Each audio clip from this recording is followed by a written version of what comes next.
अधिकारियों को दिए गए हैं ताकि अपराधों की संख्या जो है वो कम हो सके। देखिए अभी मेरी सभी अधिकारियों के साथ अपराध समीक्षा बैठक है और इसका उद्देश्य यही है कि जो गत समय में हमारे द्वारा जो भी कार्रवाई की गई, जिस तरह के अपराध घटित हुए हैं और उसमें हमने किस तरह से काम किया है, उसकी समीक्षा हो और साथ ही साथ आने वाले समय में हम किस तरह से इसको बेहतर कर सकें कि अपराध होने से रोकें और यदि कहीं अपराध हुआ है तो उसको तत्काल ही उसमें हम आवश्यक कार्रवाई कर सकें। तो उस संबंध में सारे अधिकारियों के साथ विस्तार से चर्चा की जाएगी। बीकानेर रेंज की बात करें तो बीकानेर रेंज में प्रहार के तहत बहुत अच्छा काम हुआ है, नशीले पदार्थों को रोकने का, अवैध हथियारों पर भी काम हुआ है। लेकिन बड़ी बात यह है कि इन जो इस तरह के काम होते हैं उनके सरगनाओं तक पुलिस नहीं पहुँच पाती। क्या कारण है उसका?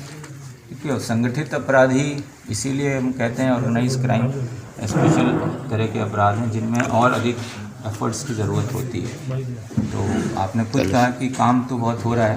पर क्योंकि ये एक संगठित अपराध बन गया है, इसमें स्टेक्स बहुत हाई हैं, जो मनी सर्कुलेशन है वो बहुत हाई है, तो इसमें हमारे को भी और ज़्यादा मेहनत करने की ज़रूरत है। तो इसीलिए जहाँ डीएसटी जो जिला स्तर पे इस संबंध में कार्रवाई कर रही है, उसके साथ साथ एसओजी का भी इस संबंध में विशेष ध्यान है और कोशिश यही है कि इनके पूरी जड़ तक जाके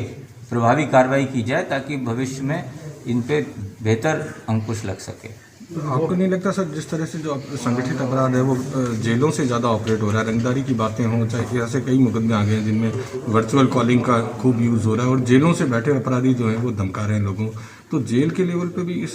स्तर पे काम नहीं होना चाहिए? नहीं, संबंध में आप संबंधित अधिकारियों से जानकारी लें तो बेहतर होगा, पर जहाँ तक मेरे जानकारी में है इस गत समय में लगातार कार्रवाई हो रही है, चेकिंग हो रही है, आकस्मिक चेकिंग हो रही है जेलों में और काफ़ी इस संबंध में ठोस कार्रवाई सामने आई है, तो वो लगातार जारी है। बाकी जेलों में अगर कोई अपराधी हैं और वो जो बाहर अपराधी हैं उनसे संपर्क कर यदि कुछ प्रयास कर रहे हैं किसी तरह के अपराध का, तो उसमें स्थानीय पुलिस भी लगातार अपने सूचना तंत्र के माध्यम से प्रयासरत रहती है कि ऐसे कोई भी अगर कहीं कोई प्रयास हो रहा है तो समय रहते हम उसको रोक सकें। आप खुद भी बीकानेर रहे हैं, लेकिन बीकानेर एकदम शांत शहर होने के बावजूद पिछले दिनों की अगर बात करें तो पिछले दिनों में लूट, हत्या, रंगदारी जैसे मुकदमे बहुत ज़्यादा बढ़े हैं बीकानेर में। लेकिन जिस तरह की प्रभावी कार्रवाई होनी चाहिए पुलिस की, उस तरह की पुलिसिंग नज़र नहीं आ रही। क्या कहना चाहेंगे? अब मैं अभी आज सारे अधिकारियों से चर्चा करूँगा, अगर इस तरह की कोई घटना, कोई स्पेसिफिक घटना अगर हो तो आप मुझे पृथक से अगर बताएं, पर जहाँ तक मेरा विचार है कि पुलिस की तरफ से लगातार जहाँ भी जिस तरह का प्रकरण होता है उसमें लगातार कार्रवाई हुई है और मुझे नहीं लगता कि कोई ऐसा बड़ा प्रकरण हो जो अभी तक अनसॉल्व रहा हो। सर, आप क्योंकि साइबर के भी एक्सपर्ट रहे हैं, तो साइबर क्राइम बहुत ज़्यादा हो रहा है, तो क्या लगता है आपको कि किस तरह की ट्रेनिंग पुलिस के अधिकारियों को दी जानी चाहिए? क्योंकि देखने में ये आता है कि जो साइबर के कई मामले हैं उनमें पुलिस जो है वो ये कह के रह जाती है कि सब इससे ज़्यादा तो हम ट्रेस ही नहीं कर पाते हैं, क्योंकि उनको इतनी नॉलेज नहीं होती। तो उनकी नॉलेज बढ़ाने के लिए किस तरह के कार्यक्रम शुरू किए जाएंगे? देखिए, इसमें दो तरह की प्रशिक्षण चाहिए। पहला तो एक समझ हो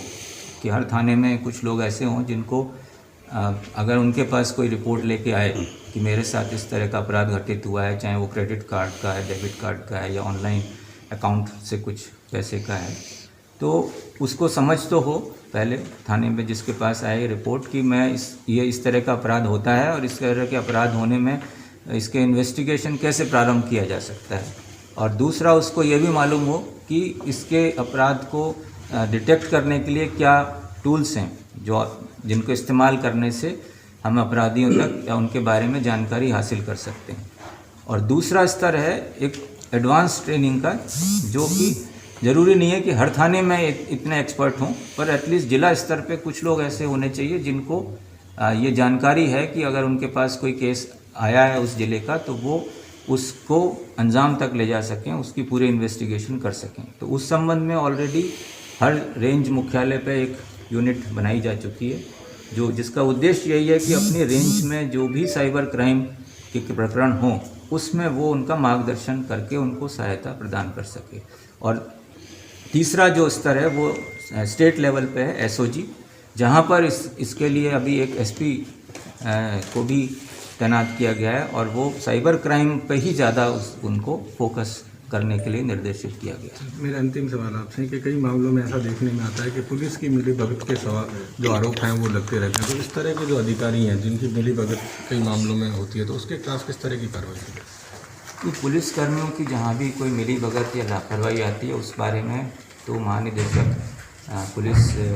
की बहुत सख्त आदेश हैं और आपने देखा होगा जहाँ उनकी तरफ से कुछ डिकॉय ऑपरेशंस भी समय समय पे कराए जाते हैं। अभी आपने अगर देखा हो कि जहाँ कई जगहों में इस तरह से मुख्यालय से स्पेशल टीम भेज के ये करा गया और जहाँ जहाँ पे भी कोई कमी सामने आई या कोई मिलीभगत का भी अंदेशा होता है तो उसमें कोई रियायत नहीं है। इस संबंध में ज़ीरो टॉलरेंस की नीति है पुलिस मुख्यालय स्तर पर। Thank you.